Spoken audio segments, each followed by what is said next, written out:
And yes, so 20 months ago I stepped into the governor's office in a state of emergency like the state has never seen in our lifetime.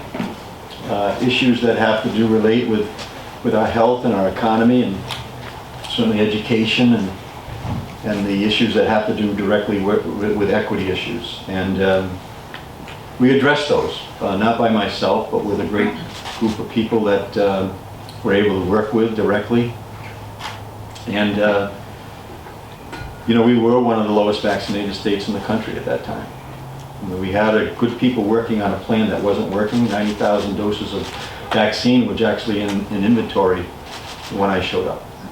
And we engaged municipal leaders and our EMAs and our DOHs and all those letters, and we're #1 in the country right now. #1 in vaccinations. On the economy, we did not know where we were going at that point in time. But we were able to open up our economy, and right now we're reopening the economy faster than anywhere in the Northeast. Second in the country. When was the last time that Rhode Island actually led an economic recovery after coming out of a state of emergency? Never. And yet we're there now. In education, we were able to get our teachers vaccinated. That was not on the list when I became governor. And we vaccinated all our staff, our workers, administrators, and we were able to go through 2 years of unusual circumstances and difficulties on everyone that worked in our system, including the teachers, had an extraordinary task to figure out how to educate our young people in the state of Rhode Island. But in September, we opened up without those challenges. But with all that work that we did, and working with the General Assembly, working with our municipal leaders, we never lost sight of some of the things that are really most important to our state of Rhode Island, which is we're the ocean state. And protecting that, and protecting our environment is so important. And as someone who grew up in the town of Cumberland on the Blackstone River, and we celebrated the 50th year of ZAP this year. For anybody who remembers what ZAP was, it was when we were cleaning up the Blackstone River with the Friends of the Blackstone. And when I was mayor, we supported that effort. And I was able to be at Slater Mill just a few weeks ago, celebrating that activity and those individuals that really led the charge. Just like the Audubon Society of Rhode Island leads the charge on important things for our state. As mayor, we balance, just as I am as governor, the economic opportunities for our families with the environment. One of the first things I did as governor was to sign an act on climate.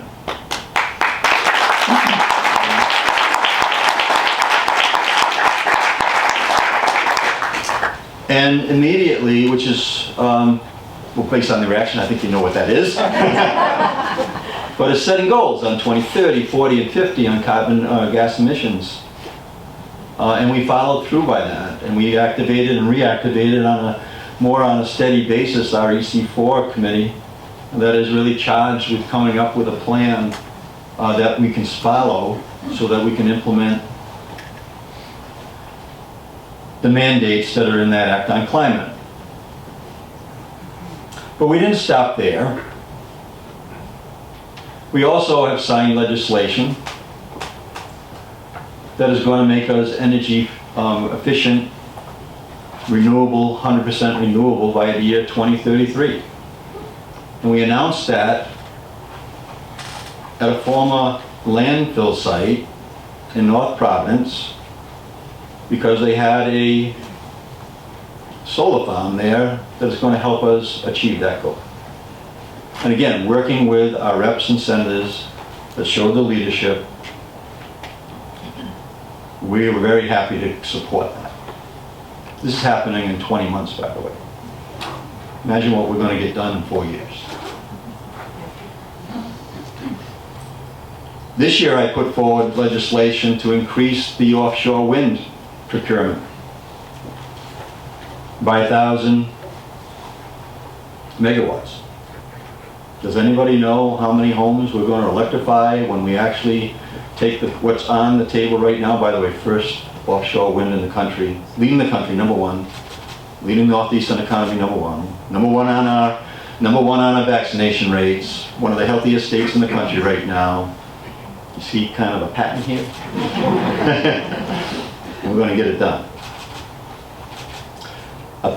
All in on our offshore wind. We estimate that it's going to electrify well over 500,000 homes by the end of the day.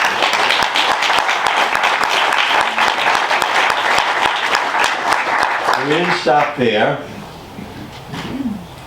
We were able to use some federal dollars. By the way, I managed the largest surplus in the history of the state of Rhode Island. And what do we invest that in? We invested in our future. We invested in education. $50 million going towards our schools. Please, I see a vote yes on 3. Yes, I was in Providence, advocating to vote yes on 3. We can actually afford it. We can make it work. Vote yes on 1. The big campus at URI. That's an investment in our environment. That's an investment in our green economy. That's a supporting of our blue economy. And we're investing those dollars in a way that we're going to get returns. And we're investing those dollars in a real smart way. Whether it's $40 million plus in Galilee to support the fishing industry, that's important to us. That's important to you. And it's already helped bring in private investment. When I was down there a few weeks back, millions of dollars of private investment by people in the fishing industry, identifying because they know that Galilee is one of the top 10 seaports on the East Coast. And we just made it better. And they're going to invest in that. Offshore wind. Put in the budget. General Assembly approved it. Got back to my desk. I signed that. We're going to have a seaport in East Providence. We invested $35 million in that, and hopefully that our congressional delegation is going to come through with more. And that's going to be a supply chain education facility for offshore wind for decades to come. That's just the beginning. We're investing in electrifying vehicles. We invested, by the way, anybody that's friendly with Erica Nodowski, right? And Erica was a friend of mine and worked in my office, and she was a champion for these issues like no other champion. We actually got I think we electrified a bike program that's we identified that. So, I'm happy to get the bums rush here. We have this is good. And I do have other places to go, but I'd rather come here today. But just give you a sampling of what we're doing. And I'm here asking for your vote. I'm here asking for keep this momentum going. Momentum like Rhode Island has never seen before. And I could spend hours up here talking about the last 20 months and how challenging it has been inside of a campaigns, trying to get the work done and getting the work done. Because we know how to partner with people to get that done. Happy to ask you any questions that you might have. The Executive Climate Change Coordinating Council will deliver an update to the 2016 Greenhouse Gas Emissions Reduction Plan to the Governor and General Assembly by December 31st. How will your future budget, if re-elected, reflect the importance of investing in climate mitigation to meet the mandatory targets of the Act on Climate, as well as the adaptation strategies needed to endure a changing climate? Yeah, so first of all, I'm relatively quiet in the things we get done, but I just heard of these things that are extraordinary that I've got done. I was the one that actually made sure that committee was meeting that time frame, right? And I would also ask you to take a look at ri2030.com. It's a plan. It's a plan for the state of Rhode Island.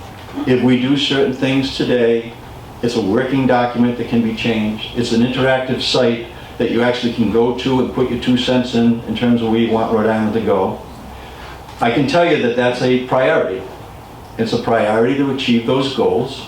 It's a priority to make sure that we keep momentum going so that we achieve those goals that I outlined when I talked about the 3 pieces of legislation that I signed, and I was responsible for one getting to my table. Thank you. Yes. 69% of all forest loss in Rhode Island is from solar development, according to the Rhode Island Department of Environmental Management. From 2018 to 2021, Rhode Island lost 1,041 acres from solar, nearly 10 times more than any other land use. Will your administration support legislative changes to the way our in-state renewable energy programs work so that forests can be protected and coexist with renewable energy sources and clean energy jobs? So I've signed legislation that certainly has got the attention of the people who are trying to protect forests and protect trees. We're going to continue to do that. And just like I was a mayor and now a governor, we're going to balance the need to have a good economy with the need to have a good environment. So we're going to make sure that we're balancing those two issues in a way that we actually are going to achieve all the goals that we want. And I know that that's one of the goals we have, to make sure that we're on renewables and at the same time protecting our environment and the things that are, that make our state special. How can the state better identify areas to maximize solar development appropriately, upgrade infrastructure as necessary, and incentivize development in preferred locations? Yeah, so I think that's a really good question, right? Because again, we want to balance our economy and our environment, and we need to make sure that we do it right. My feeling is that I'll ride the technology's bumper as fast as it goes, as fast as it brings me. Right, so we don't know what's on the horizon in terms of how we're going to deliver solar energy. Quite frankly, we don't know how we're going to deliver certain things on the battery powers and storage. Right, we don't know how we're going to actually where wind is going to go. We know that it's accelerating very quickly right now. All I can say to you is that I'm going to make sure that we're right on the bumper of the technology, and as fast as it brings us, that's where we're going to go. And I'm very optimistic it's going to bring us to a really good spot. Would you support efforts to legislate a refundable deposit on beverage containers? Well, that's a good question. And that's a sticky question. But I think in general, I believe in that. I think that it's really important. I mean, we've just talked about, our water quality and other things like that. We know that plastics are a problem. I can't remember the initials. Help me with the initials. PPS. Yes, we've moved ahead on that on legislation as well. So, yeah, I think things that are impacting our environment, and we know that plastic does impact our environment in a negative way. So we're going to address that in the most sensible way as we can. And again, I think we got to understand that our environment and our economy are linked, and we need to make sure. And my number one goal in the state of Rhode Island is to increase people's incomes. Period. But we want to do it in a way that is. That makes sense, and then it also protects the environment, as we did on the Blackstone River years ago. And I think I did several hundred acres of open space while I was there, as well as a mayor. Worked with the Nature Conservancy and other groups in a way that, when you do have a record, you do work with people, and that record speaks for itself. So the answer would be, certainly would take a serious look at what that looked like, and then take a look at where that made most sense. Okay, last question. Do you think that high heat plastic burning technologies undermine efforts to protect environmental justice communities and meet Act on Climate goals? Is that the Pyrel, I don't know how to say it. Pyrel. Nice and quick, yes.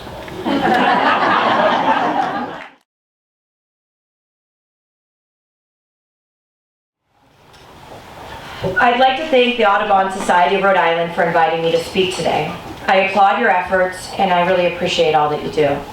This organization should be incredibly proud of its efforts over the past 125 years to educate the public, our children, and legislatures about the issues that we hold most dear.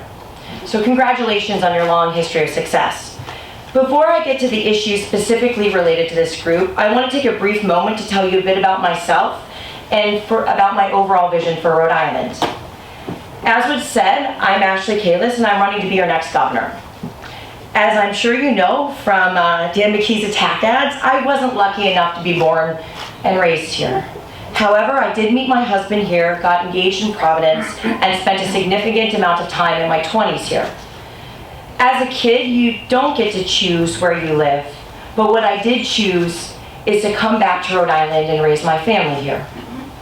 After building a successful medical practice in the Midwest, I decided to stop everything when COVID hit. I became a large provider of COVID medical services across multiple states, including here in Rhode Island, which is how I was able to finally bring my family back home. And while I was here, my company provided over 430,000 tests and vaccines to our state's residents. But when I came back, I saw firsthand that Rhode Islanders were still being left behind. Small businesses were being crushed. Economic opportunity was still lacking. Not enough was being done to protect our environment, and the education system was still failing families. And that's why I decided to run for governor, because we need fresh leadership to get our state back on track. Rhode Island's turnaround starts with ensuring every child receives a world-class education. Education is the great equalizer, and it is how we move this state forward.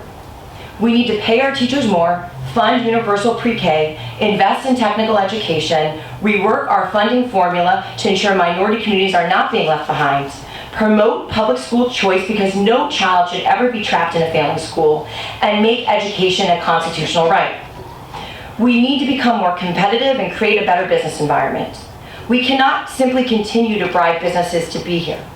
We need to create the climate for them to come, which means fostering a competitive tax rate for small and large businesses alike, while ensuring we have an educated and talented workforce to fill jobs.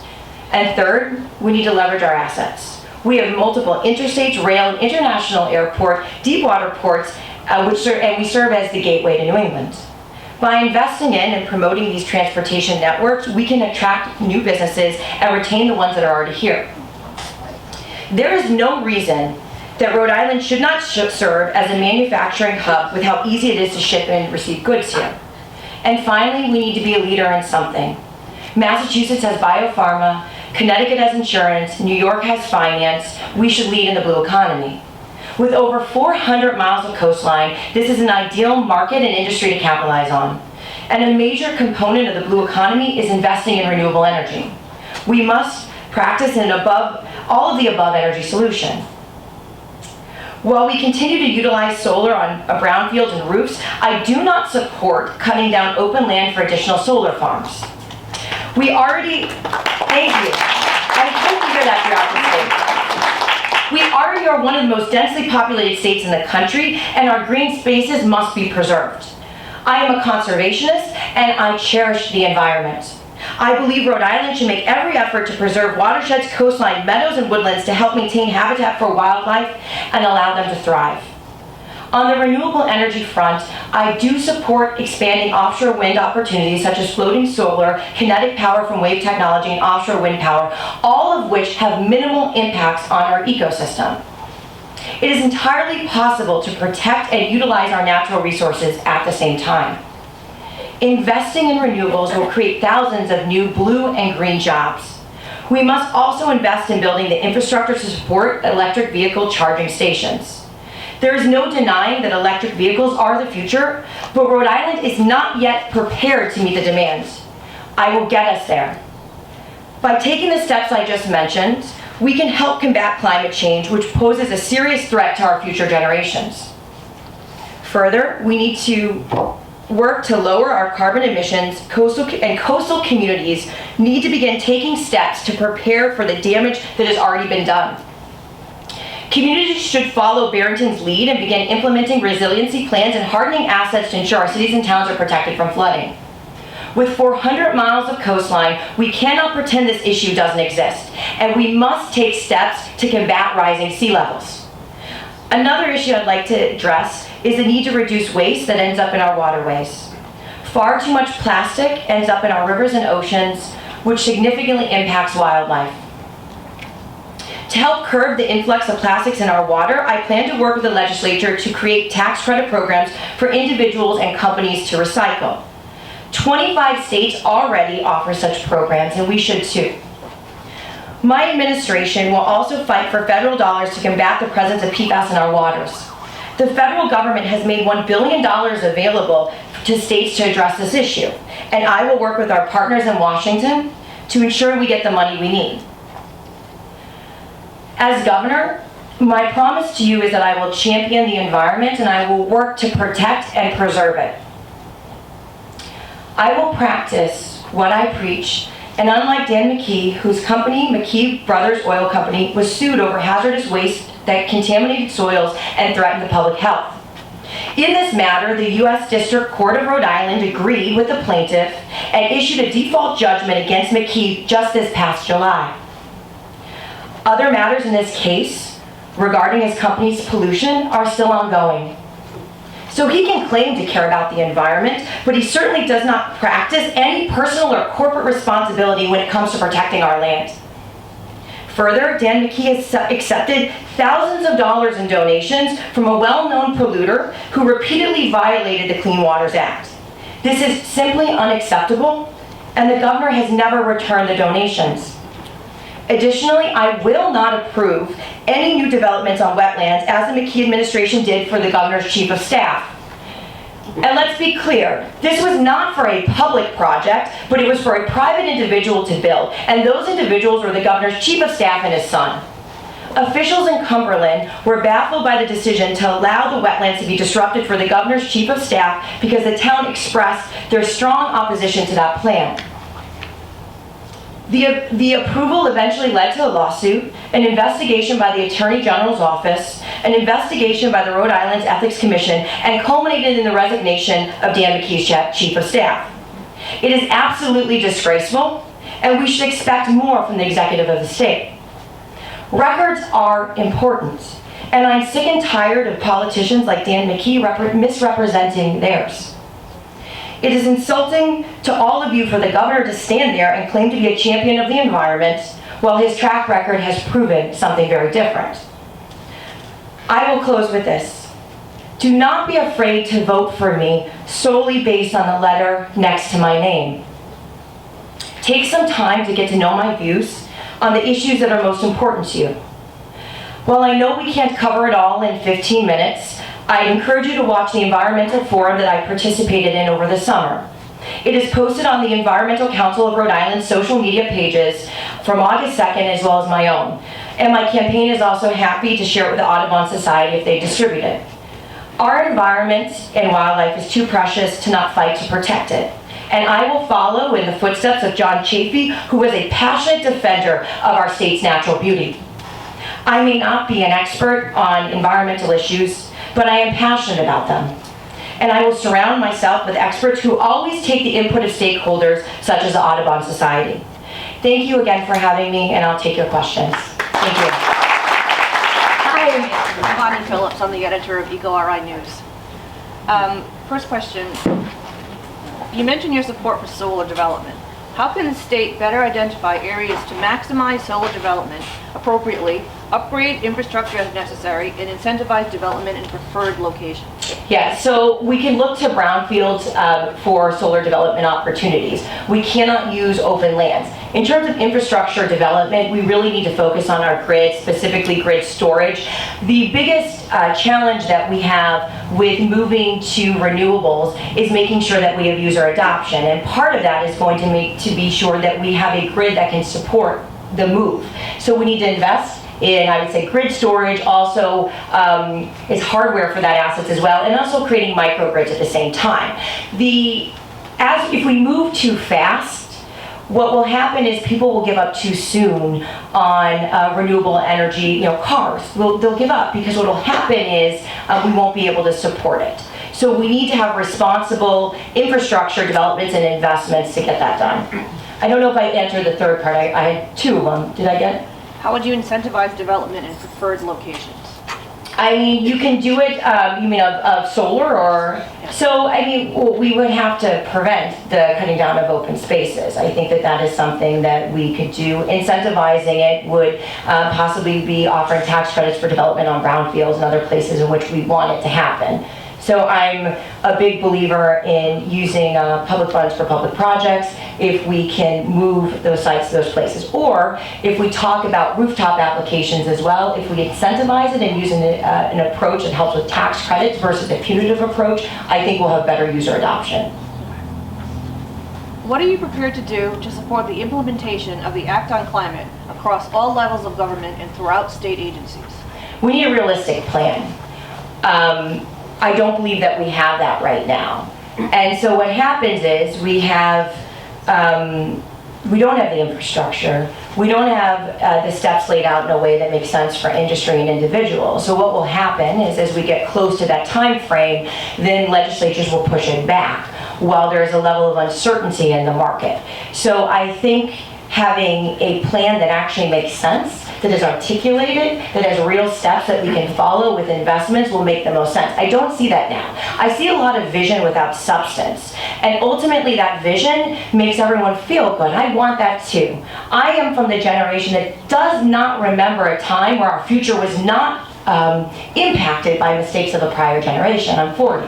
So it is so important that not only do we have a plan, an idea of what we want in the future, but an actual way to get there. And I just don't see that right now, especially when we talk about things that are not, like moving to all electric cars.